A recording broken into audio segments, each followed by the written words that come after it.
नमस्कार मेरे सनातनी परिवार, हम हिंदुस्तानी आरके चैनल पर आप सभी का बहुत बहुत स्वागत है। मेरो तो गिरिधर गोपाल दूसरो न कोई।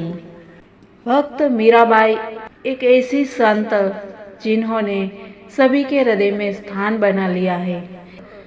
ऐसी कृष्ण भक्त मीराबाई का शत शत नमन करते हुए मित्रों, हम उनके जीवन की कुछ बातें जानेंगे कि जिनसे हमारी भक्ति भी पुष्ट हो जाए, क्योंकि ऐसे संतों को सुनना बहुत ही सौभाग्य की बात होती है और हम ऐसे ही भक्ति को पुष्ट करने वाले बातें हमेशा करते रहते हैं, क्योंकि सनातन धर्म का प्रचार और प्रसार ही इस चैनल का उद्देश्य रहा है।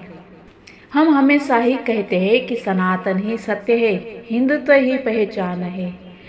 हम इन विद्वानों को, संतों को सुनेंगे और उनके गुणों को हमारे जीवन में हम उतारेंगे तो हम कुछ हद तक अपनी यात्रा में आगे बढ़ सकते हैं। तो इसके लिए मित्रों, आप इस चैनल पर नए हैं तो चैनल के साथ जुड़ जाइए और हम हिंदुस्तानी आरके चैनल को सब्सक्राइब कर दीजिए। साथ ही अंत में वीडियो पसंद आता है तो लाइक और शेयर करना भी मत भूलिएगा। भगवान श्री कृष्ण की अनन्य भक्त मीराबाई को सत सत नमन। उनका जीवन एक भक्त की कृष्ण के प्रति अगाध आस्था और निश्चल प्रेम का अनूठा उदाहरण है। उनके भजन हमें प्रभु चरणों से जोड़ते हुए हमारे हृदय में करुणा, दया, प्रेम और विश्वास का एक नया प्रकाश करते हैं।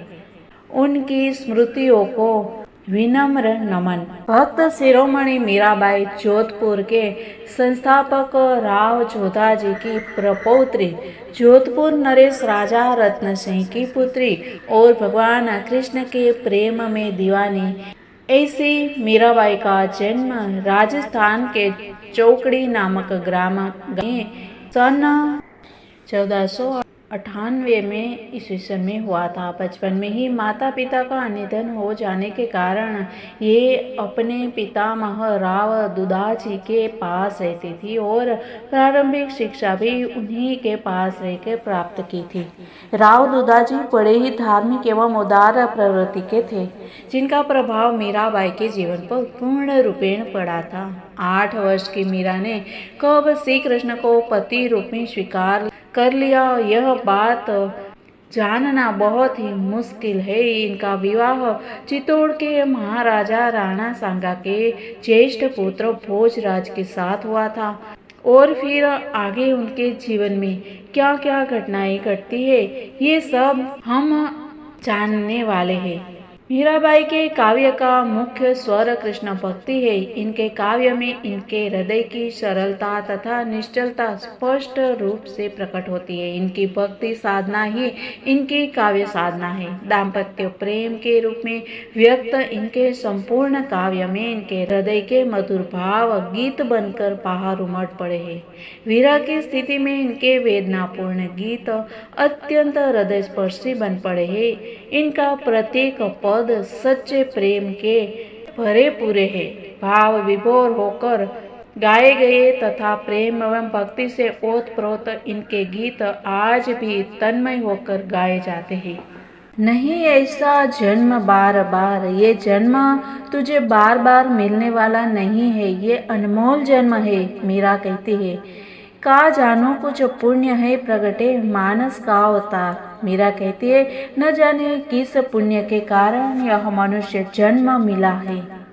इस पर एक बहुत ही खूबसूरत दृष्टांत है कि एक व्यक्ति अपने गांव से दूर शहर में व्यापार करने गया। घर लौटने में देर हो चली तो सोचा कुछ देर विश्राम कर लेता हूँ।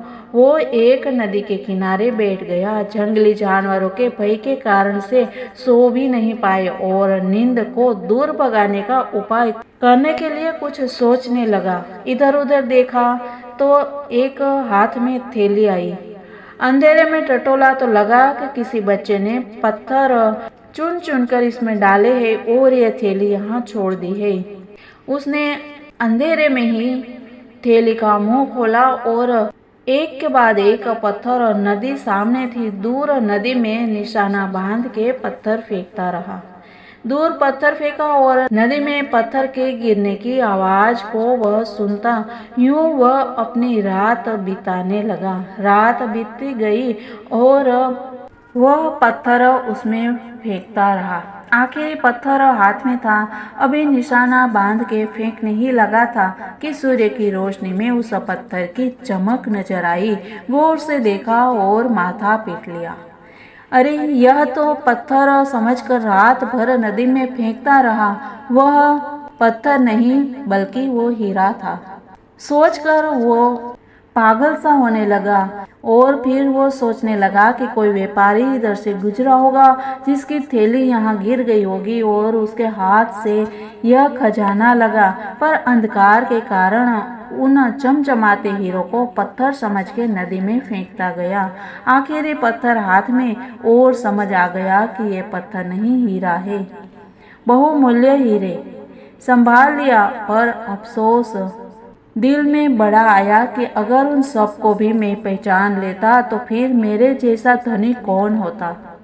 ख्याल करना, समय ने भी तुम्हारे हाथ में एक थैली दी है और उस जीवन की थैली में तुम्हारे सांस के अनमोल हीरे हैं और इन सांसों को तुम पत्थर बनाकर पत्थर जैसी बेकार चीजों पर खत्म किए चले जा रहे हो। उसे होश दिला दी सूर्य की किरण ने उस आदमी को जो पत्थर समझकर नदी में फेंकता चला जा रहा था, पर जो पत्थर थे ही नहीं थे वो हीरे। हीरे की समझ इसको किसने बताई? सूर्य के प्रकाश ने, सूर्य की रोशनी ने। और ख्याल रहे, अंधकार से परिपूर्ण जीवन में संत भी तो एक सूर्य की भांति होते हैं और ज्ञान भी सूर्य की भांति ही होता है।